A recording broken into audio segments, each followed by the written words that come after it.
probably best known for her starring role as Nikita, a woman forced to become a secret agent in order to survive on the TV series La Femme Nikita. But now Peta Wilson hits the big screen as a blood-sucking vampire who joins a legion of superheroes, the likes of which we've never seen in the League of Extraordinary Gentlemen.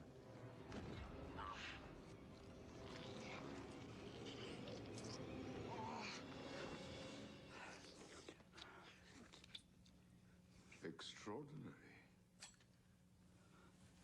You didn't even have to say anything in that clip. That's pretty good.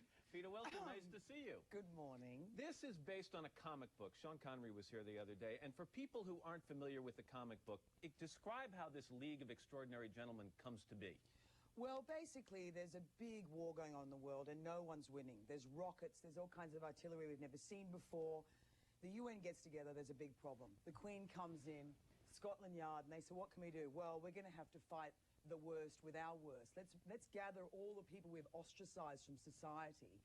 Jekyll and Hyde, Captain Nemo, the Invisible Man, Dorian Gray, Mina Harker, I'm, you know, Dracula's bride, Moriarty M, the Phantom, and they gather us Tom Sawyer, who's sort of the beginning of the CIA. It's the original, a bizarre collection of people. Bizarre, and brings us together, and as individuals we do not work, but we come together because if we do what we're told and we get it right, we'll be pardoned and allowed back into society, because the film picks up after our novels, and in our novels we kind of enjoyed being bad. The point is now that we actually hate what's this ailment. This is a chance to gain entree back into civilized society. Exactly. But who's the worst? I mean, who is this force that's trying to take over the world?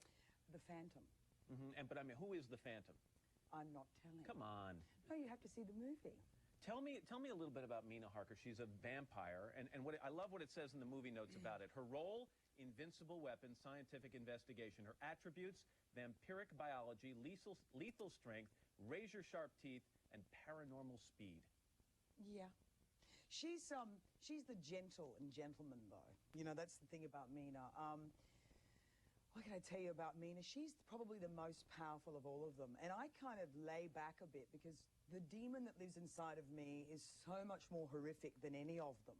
That I don't really have to kind of flounce, you know, the boys are very different. Mina's very tough. But wait a second, the clip might have been a little misleading in the beginning because you do the neck-sucking thing. That you have learned, that Mina has learned to use her willpower to control the kind of undead side of her. That's right. See, the thing is, she was being bitten by Dracula.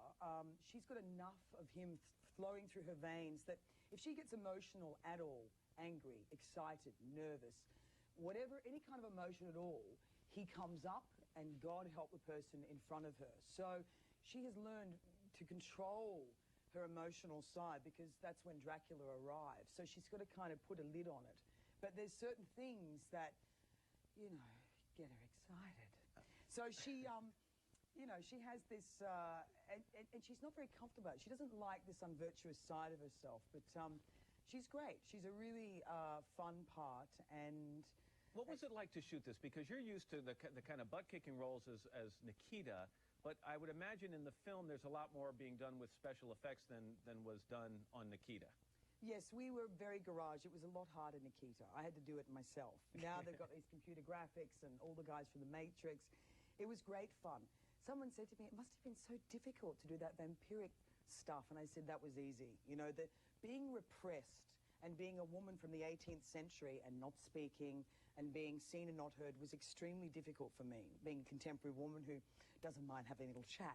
So that was difficult, and it was great. It was just Mina's like a panther or a jaguar, because, I mean, she is going to get you. It's just a matter of watching you squirm around and run around. She kind of gets off on watching you run around, because any minute now it's going to be, you know, pounce. Give me an idea of what it was like shooting this, because there have been all kinds of stories written that there was a little tension on the set here between come on, don't roll your eyes, between Sean Connery and the director of the film.